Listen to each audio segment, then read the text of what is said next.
these were the five companies of CyberStorm.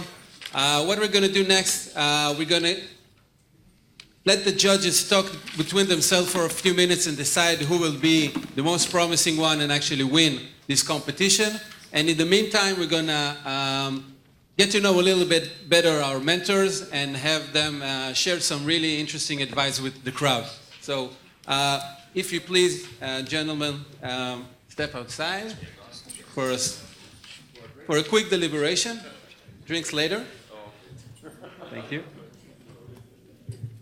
And now I would like to present each time the different mentors to share one piece of advice with the Israeli cybersecurity entrepreneurs. So let's start with you, Bruce.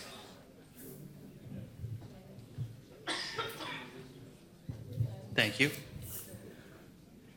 I guess my piece of advice coming from what I primarily do is encourage innovation, and within a big company like Symantec, that can be tough. Actually, there's a lot of innovation. It's turning it into product that's the tough part. But for you as innovators and as startups, I'd say be open to new ideas and don't be afraid to misunderstand. What I mean by that is some of my best ideas have come from eagerly listening to someone who I expected to be telling me something new, and I misunderstand what they tell me, and it's actually a brilliant new idea. So that would be my one piece of advice to you, is don't be afraid to misunderstand, but you first have to be open to new ideas. Thank you. Ariel, would you like to come up? Sure, thank you. Hey everybody, I think, I guess the one advice I'd give is, especially, and this isn't specific to Israel, but it's generally to entrepreneurs, I think the most important activity that you can do early on is to try to validate the idea that you have with potential customers. I think one of the common mistakes that entrepreneurs make is, thinking in terms of technology and, building things that are very hard to build and being really proud of that.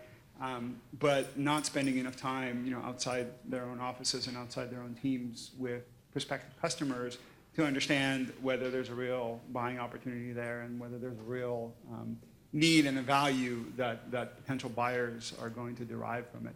So the one piece of advice I would give would be, spend a lot of time with prospects, and in those conversations, understand whether the technology you're building is going to solve a specific pain point, and also, in those conversations, understand kind of what the general willingness to pay is. Because especially if you're going to be later having conversations with your prospective investors, that's, you heard that from Alberto, right?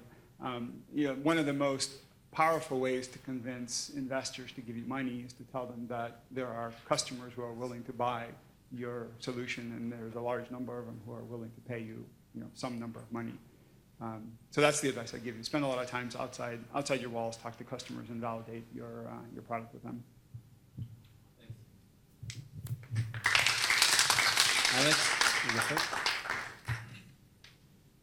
Thank you. I guess my advice to entrepreneurs would be, when I was an entrepreneur, I used to get lots of advice, and you'd come to things like this, and you get lots of people giving you advice, and advice is free. So learn to score it, learn to rate it, learn to filter it. Learn to look through someone is giving you advice, from what perspective is that advice coming. Someone's telling you how to set up a sales channel.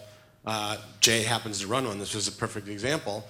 Earlier in the day, he knows a lot about that topic. And so filter out, learn how to look at the incentives of someone who is giving you advice. I used to look at my board members, and one of them would tell me it's blue, and one of them would tell me it's red. And so I would, my initial thought as an entrepreneur would be, well, I got to do what my board member says. But when you're going to get conflicting advice, and the more people you ask, which is a good thing, you're going to get more and more conflicting advice. Learn how to filter it.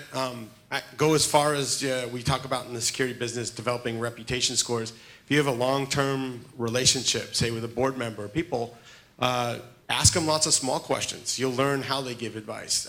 Being on the advice giving side now as an investor, we do care. Advice isn't free. We care about our reputation. We want to say things that are smart and helpful. We don't want to tell entrepreneurs what to do, but we do want our reputation And in the entrepreneur's mind, how you score me as an advice giver is what I care about. So learn to think of it that way. What's the background or the basis someone that's giving you advice is from, and score it, because you're going to get lots of conflicting advice. Thanks, Alex. Michael, thanks so much. So, this is a comment from the other side of the fence. I'm representing the potential buyers, given the fact that I'm a CISO. So, I mean, in my daily work, I'm getting swamped with very interesting proposals every day.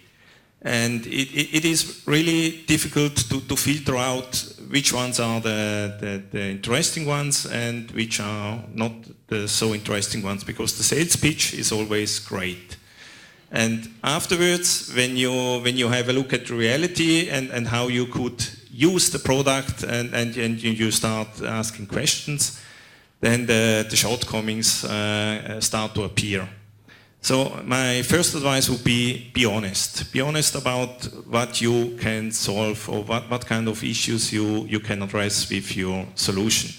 Because if you're not honest, then a climate of mistrust gets installed, and afterwards it is really difficult to get back the potential customer.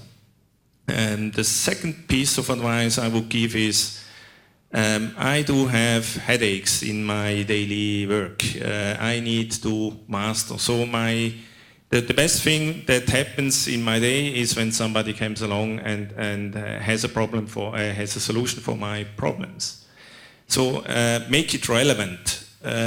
Make it relevant in terms of that I'm able to understand in 5 minutes which headaches are you able to address and how you are going to solve them. And if I understood this in 2 minutes, then I'm willing to invest half an hour to listen. And even getting further, if I'm really interested, I might be as well willing to help you in terms of mentoring or helping develop the product with advice. And I believe that this would be the best thing that could happen to a startup, to have somebody out of the industry living the daily problems in the reality, giving them advice on how to develop the problem. The product, not the problem. The problem needs to be solved.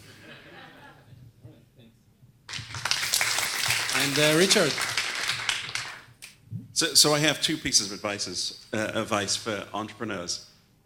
First, get used to hearing the word no, right? Because as an entrepreneur, I think we all know you hear that a lot, right?